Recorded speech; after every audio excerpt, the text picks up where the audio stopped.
శారదా చంద్రమౌళీసం రత్నగర్భగణేశ్వరం శంకరం చ ఋష్యశృంగేశం తుంగాన్ లోకగురూన్ భజే. శృంగేరి శారదాపీఠ ఉభయ జగద్గురుల యొక్క పాదపద్మాలకి నమస్కారం చేసుకుంటూ, జ్యోతిష్ శాస్త్రాన్ని భావతరాల వారికి ప్రసాదించిన ఋషుల యొక్క పాదపద్మాలకి నమస్కారం చేసుకుంటూ, అలాగే నాకు ఈ జ్యోతిష విద్యను నేర్పిన గురువర్యులు జ్యోతిష బ్రహ్మ కీర్తిశేషులు శ్రీ ఈరంకి సూర్యనారాయణమూర్తి గారు, సూర్యశ్రీ దైవజ్ఞ గారి యొక్క పాదపద్మాలకి నమస్కారం చేసుకుంటూ, ఓం శ్రీ మహాగణాధిపతి నమః, శ్రీ గురుభ్యో నమః, హరి ఓం. వీక్షకులందరికీ నమస్కారం. జూలై నెల 27వ తారీఖు లగాయితూ దాదాపుగా 137 రోజుల పాటు వక్రగతిన సంచరించబోతూ ఉన్నటువంటి శనేశ్వరుని యొక్క వక్రగతి తాలూకు ఫలితాలని పూర్తి శాస్త్రబద్ధమైనటువంటి ప్రమాణాలతోటి గోచార దర్శనం వంటి ఉత్కృష్టమైనటువంటి గ్రంథం ఆధారంగా మనం ఈ వీడియో ద్వారా ఆ శనేశ్వరుని యొక్క వక్రగతి 12 రాశుల పైన ఏ విధమైనటువంటి ప్రభావాన్ని చూపించబోతూ ఉన్నది అనేటువంటి విషయాన్ని మనం పరిశీలన చేద్దాం. ముఖ్యంగా ఈ వక్రగతి గురించిన కొన్ని ముఖ్యమైనటువంటి విషయాలను కూడా మనం పరిశీలన చేస్తే, జూలై 27వ తారీఖు సోమవారం నుండి రేవతి నక్షత్రము 1వ పాదంలో ప్రారంభమయ్యేటువంటి ఈ శనేశ్వరుని యొక్క వక్రగతి దాదాపుగా 10వ తారీఖు డిసెంబర్ నెల వరకు 137 రోజులు, అంటే గురువారంతో 10 డిసెంబర్ గురువారంతో పూర్తవుతుంది. 137 రోజుల పాటు ఉత్తరాభాద్ర 4వ పాదము, ఉత్తరాభాద్ర 3వ పాదంలోకి శనేశ్వరుని యొక్క వక్రగతి కొనసాగుతుంది. ఇక్కడ కొన్ని ముఖ్యమైనటువంటి విషయాలు ఏంటి అంటే, 130 డిగ్రీల 36 భాగాల యందు సంచరిస్తూ ఉన్నటువంటి శనేశ్వరుడు, 350 డిగ్రీల 36 భాగాల్లో ప్రయాణిస్తూ ఉన్నటువంటి శనేశ్వరుడు వక్రగతిని ప్రారంభించి 343 డిగ్రీల 47 భాగాల వరకు కూడా ఆయన సంచారం జరుగుతుంది. ఇది నేను చెప్తూ ఉన్నటువంటిది కృష్ణమన్స్ ఎఫిమెరీస్ ఆధారంగా చేసుకుని నేను ఈ ఫలితాలను చెప్పడం జరుగుతూ ఉన్నది. అలాగే ముఖ్యంగా గోచారమందు వక్రించినటువంటి ఫలితాలు స్పష్టంగా మూల గ్రంథాల్లో ఎక్కడా కూడా చెప్పబడి లేవు. ఈ విషయాన్ని మనం దృష్టిలో పెట్టుకోవాలి. ఎందుకంటే ఋషులు చెప్పినటువంటి విషయాలన్నీ కూడా రుజు మార్గంలోనే, అంటే ముందుకు ప్రయాణం చేస్తూ ఉన్నటువంటి గ్రహాలకు సంబంధించి, అంటే ఫలానా గ్రహం ఇక్కడ ఉంటే ఈ ఫలితం, అక్కడ ఉంటే ఆ ఫలితం అని చెప్పడం జరిగింది తప్పితే, ఫలానా గ్రహం వక్రించినప్పుడు గోచారంలో ఈ ఫలితం ఉంది అని ఏ ఋషి కూడా మనకి చెప్పలేదు. ఈ విషయాన్ని స్పష్టంగా ఇది మూల గ్రంథాల్లో లేదు అనేటువంటి విషయాన్ని దృష్టిలో పెట్టుకోవాలి. 1. 2, కానీ వక్రించినటువంటి గ్రహాలు జాతకంలో లగ్నాత్తు ఏ విధమైనటువంటి ఫలితాలని ఇస్తాయి అనేటువంటిది మూలాల్లో ఉన్నది, మూల గ్రంథాల్లో ఉన్నది. అంటే గ్రహాల తాలూకు అవస్థల గురించి మాట్లాడినప్పుడు ఋషులు కొన్ని మాటలు చెప్పారు. పీడితావస్థ, శక్తావస్థ, ముదితావస్థ, శాంతావస్థ, ఇటువంటి అవస్థల్లో వక్రించినటువంటి గ్రహానికి సంబంధించిన అవస్థని చెప్పడం జరిగింది. అందులో వక్రించిన గ్రహం ఉచ్చక్షేత్రం ఫలితాన్ని ఇస్తుందా, నీచక్షేత్ర ఫలితాన్ని ఇస్తుందా అనేటువంటి విషయాల దగ్గర నుండి, పాపగ్రహాలు వక్రిస్తే ఏ ఫలితము, శుభగ్రహాలు వక్రిస్తే ఏ ఫలితం అనేటువంటి విషయాల వరకు అన్నిటినీ కూడా మూల గ్రంథాల్లో ఋషులు మనకి చెప్పడం జరిగింది.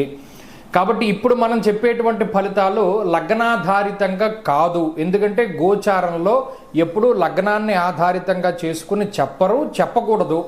పేరులోనే ఉంది. వాడెవడో అడిగేట, ఎవరి పంచపాండవులు ఎంతమంది అని అడిగేట.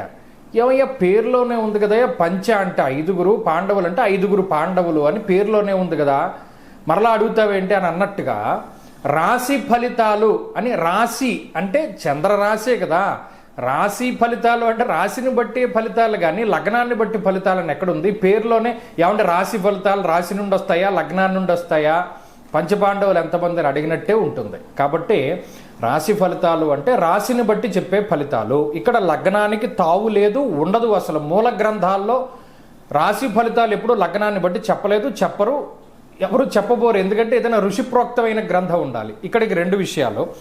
సరే, మరి ఈ గోచార ఫలితాలు వక్రించినటువంటిది మీరు ఎలా చెప్తున్నారు అంటే, చరిత్రకారులు కొంతమంది ఉంటారు, నా బోటు వాళ్ళు, మీ బోటు వాళ్ళు, ఇప్పుడు ఫలానా గ్రహం వక్రించినప్పుడు గోచారంలో ఈ రాశుల వారికి ఈ గ్రహాల తాలూకు ఫలితాలు వచ్చాయి కాబట్టి ఈ గ్రహాల తాలూకు వక్రగతి ఫలితాలు ఈ విధంగా ఉండొచ్చు. ఇప్పుడు ఉదాహరణకి కుజుడు స్తంభిస్తారు, అది గోచార రీత్యానే స్తంభన అనేటువంటిది ఉంటుంది. మరి స్తంభించినప్పుడు గోచారంలో కుజుడు ఫలన ఫలితాలను ఇస్తాడు అని చెప్పి ఎక్కడ మూల గ్రంథాల్లో గోచారంలో లేదు. కానీ చారిత్రకంగా అంటే చారిత్రపరంగా నాలాంటి చరిత్రకారులు లేదా మహానుభావులు ఎవరైనా దర్శించి దాని మీద పరిశోధన చేసినటువంటి వాళ్ళు కొన్ని గ్రంథాల్లో రాస్తే దాన్ని ప్రామాణికంగా చేసి మనం ఇప్పుడు చెప్పబోతూ ఉన్నాం. ఈ విషయాన్ని కూడా దృష్టిలో పెట్టుకోవాలి. సరే, ఇక్కడికి మనం మూల విషయంలోకి వస్తే, శనేశ్వరుని యొక్క వక్రగతి అంతా కూడా మీనరాశిలోనే ఉంటుంది. రాశి మారలేదు.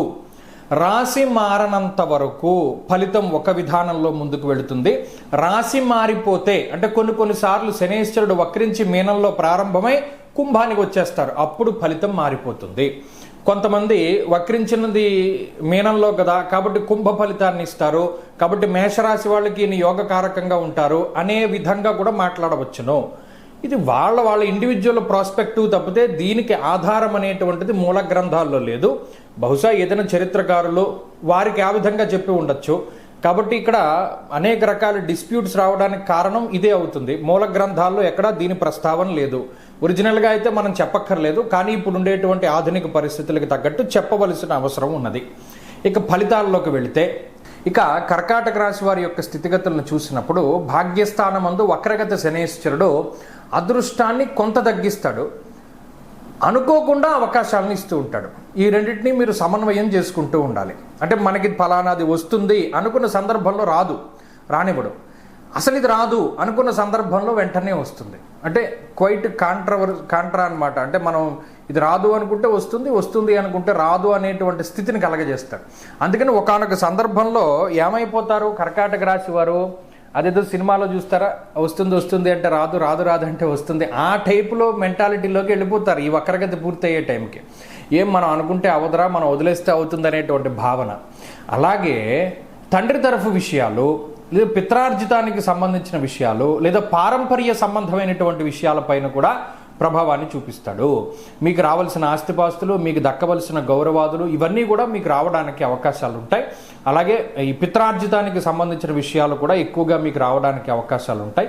అలాగే జీవిత భాగస్వామి తాలూకు సహోదరులు, సోదరులు, వారికి సంబంధించినటువంటి విషయాలపైన కూడా ఈ శనేశ్వరుడు వక్రగతిలో ప్రభావం పడుతుంది. వారి గురించి కూడా మీరు చింతన చేయవలసి వస్తుంది, అది కూడా ఎక్కువ అవకాశం ఉంటుంది. అలాగే దూరత్ర ప్రయాణాలు చేయడానికి ఎక్కువ అవకాశాన్ని కల్పిస్తూ ఉంటారు.